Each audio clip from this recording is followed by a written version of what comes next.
High, good morning. তো এখন বাজে 8:30। আমার একটু লেট হয়ে যায় ঘুম থেকে উঠতে।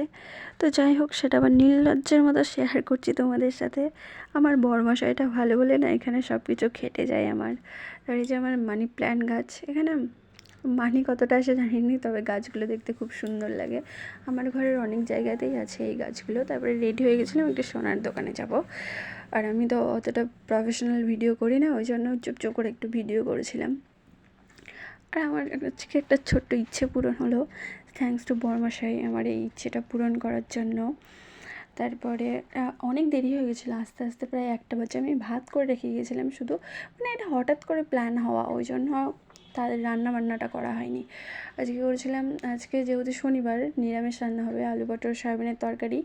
ওর পটল ফটল দিলে খেতে ভালোবাসে না, কিন্তু কয়েকটা পটলও আছে, কী করবো, ওই জন্য দিয়ে দিই। আমার ভালো লাগে খেতে, মানে পটল খেতে আমি ভীষণ ভালোই বাসি।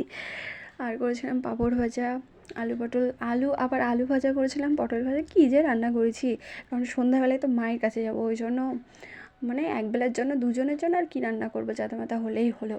তারপরে রান্নাবান্না করে রেডি করে আমি আর ব্লগ শ্যুট করিনি। তারপরে ওখানে যাব, কালকে ওখানে মায়ের বিসর্জন, প্রতিবার ওখানেই থাকি, ওই জন্যই যাচ্ছি। এর আগে গিয়েছিলাম পুজোতে, 5 দিন মতো থেকে এসেছি, আবার যাব। তো এই পর্যন্তই আজকের ভিডিওটা। তোমাদের যদি ভালো লাগে তো লাইক কমেন্ট শেয়ার করে দিও, চ্যানেলটি সাবস্ক্রাইব করে দিও। টাটা, ভালো থেকো, সুস্থ থেকো। তো চলো এখন আমি রান্নাঘরটা পরিষ্কার করে নিই।